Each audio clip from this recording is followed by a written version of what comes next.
Welcome back to Ozarks Fox AM, here to tell us all about how all the stars in the galaxy and other mind-bending facts about the cosmos is Julianne. With Intrigue Journal. Was that a good dramatic introduction for you? That was good. I liked Now, did you hear, were they playing Prince? Could you hear Prince in the I background? couldn't, no, but we should have. That would have been great. Okay, well, yeah. Okay, so Prince he's the big star, right? And he comes from my hometown of Minneapolis, so I wanted to bring him into the picture. There we go. Now we're hearing some Prince. Yeah. Okay, there you go. There he is. Yes, yes, I wish I could hear it. Yeah. Well, he's a big star, but he's very down-to-earth now. It wasn't uncommon to see him walking around Minneapolis, riding his bike, just out and about.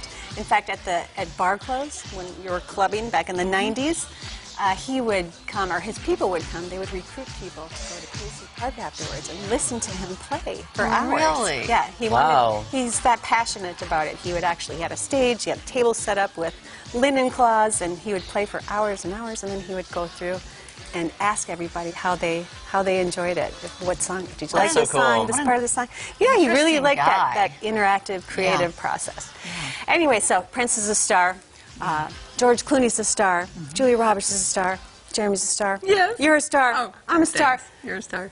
We're all stars. Baby, you're all a star. All the viewers, everybody. That was kind of my whole Prince tie-in there. And I love that. And I mean it in figuratively, in the sense that we're all here to shine, to find our gifts, to share them with the world.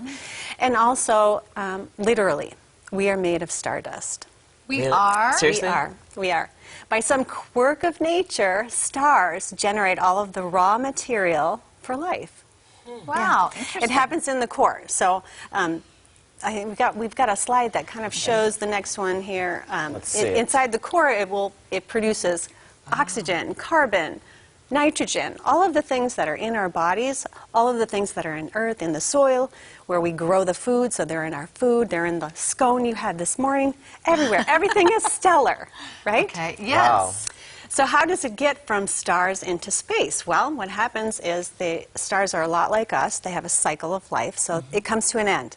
After years of massive expenditure of energy, they collapse on themselves and detonate into a supernova, is what it's called.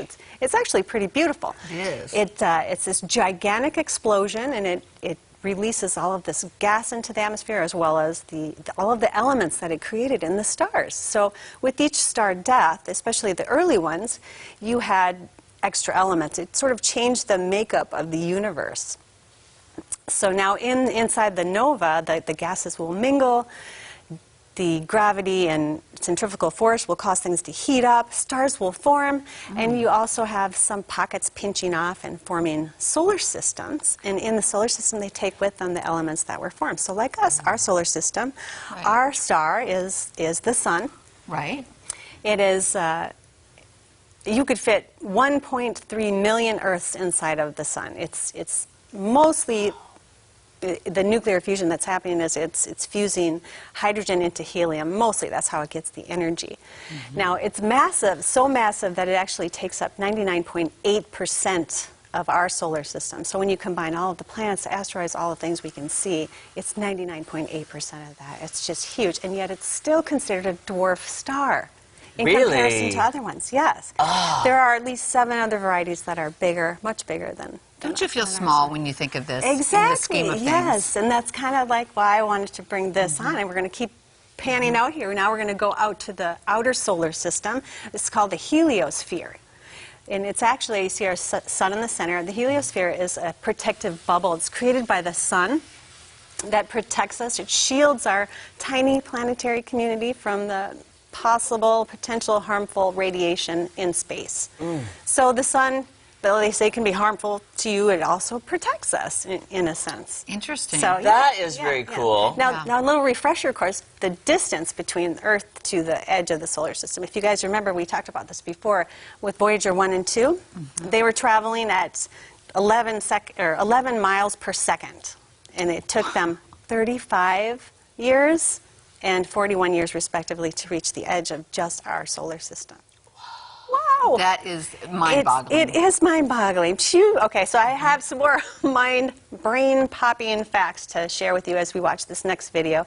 The video is basically a scale version of the observable universe. Okay. So the next closest star to us would take Voyager 70,000 years to get to, traveling at that same very fast speed.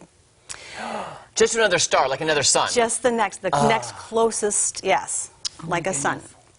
I'm getting freaked out by the video. They estimate that there are between 100 and 500, let's see, is it billion? Yes, billion stars in just our galaxy alone. That's incredible. And now there's our galaxy. We're going to pan out from this. So there's our galaxy. That we were just trying to leave that right now. Oh my gosh, my brain hurts. Now, exactly. Now, in the observable universe, and that is to say that there's so much we can't see. They estimate there could be up to 2 trillion galaxies. Wow. And is there an edge? No. Is there? No, there's no edge. No, there's no edge. So when they said the Earth is flat, is the galaxy flat? Yeah, I mean, essentially, yeah. Oh. They're not the Earth flat. The universe is flat. The universe is flat. Yes. Oh. Yes.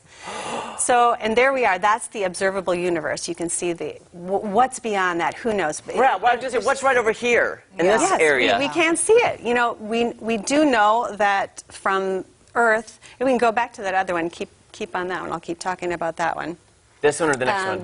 The video. Just video, the end of the video. I don't know, maybe they can't play it. But anyways, there's no edge because the universe is ever expanding. We'll never reach the edge because it's expanding faster than the speed of light.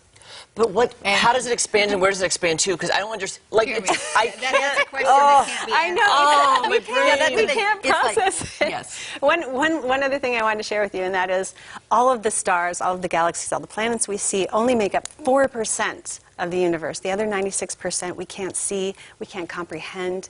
It's a mysterious matter we call dark matter and dark energy.